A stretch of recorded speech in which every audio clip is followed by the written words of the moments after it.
Tapenade. It's one of those recipes that sounds complicated and like it might take a long time to make. But in reality, if you have a can opener, a food processor, and 10 minutes to spare, you can make this classic olive-based dish. Today, I'm going to show you how.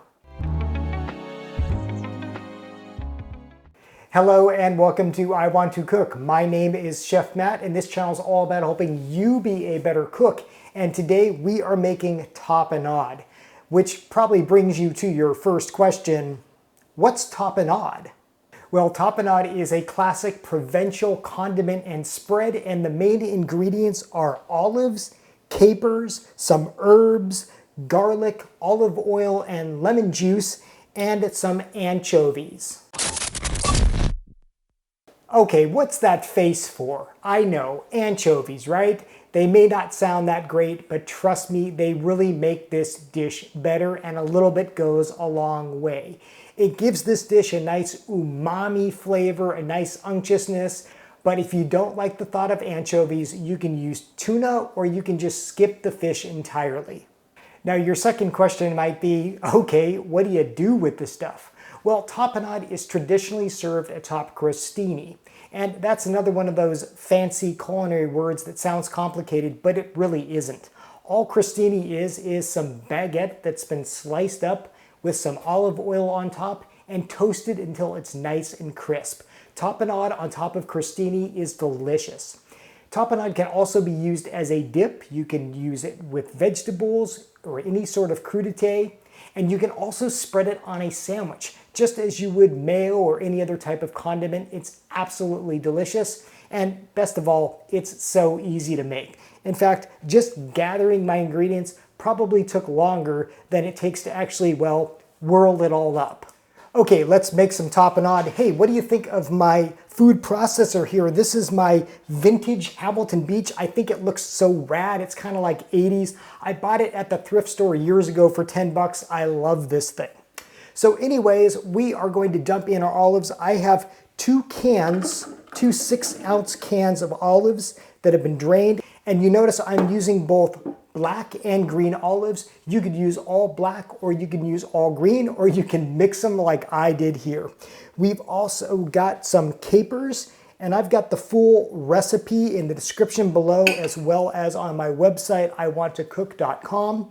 We've got some thyme and oregano. We've got a little bit of garlic. We've got those anchovies. Again, don't make that face. These are really good. And then finally, some olive oil and lemon juice. You don't need any salt in this because everything is nice and salty enough. So let's put our lid on here and crank it on and make some tapenade.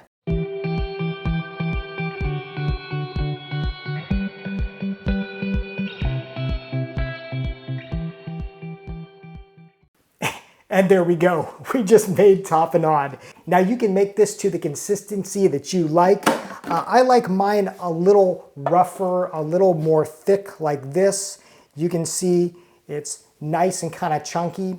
If you like yours more as like a paste, well, just keep blending. Maybe add a little more olive oil and lemon juice, but we've just made tapenade. It's so good, just even alone. Now, if you're making this for a party or something, and I hope you do, here's how I like to serve it. I've got my crostini, and then you just dish it right on top of this bread, just like this. You can even add like a little bit of cheese if you want, maybe a little bit of meat, just like this. And then finally, if you want to be extra fancy, you can add a little bit of fresh parsley. And we've got some fresh crostini with tapenade.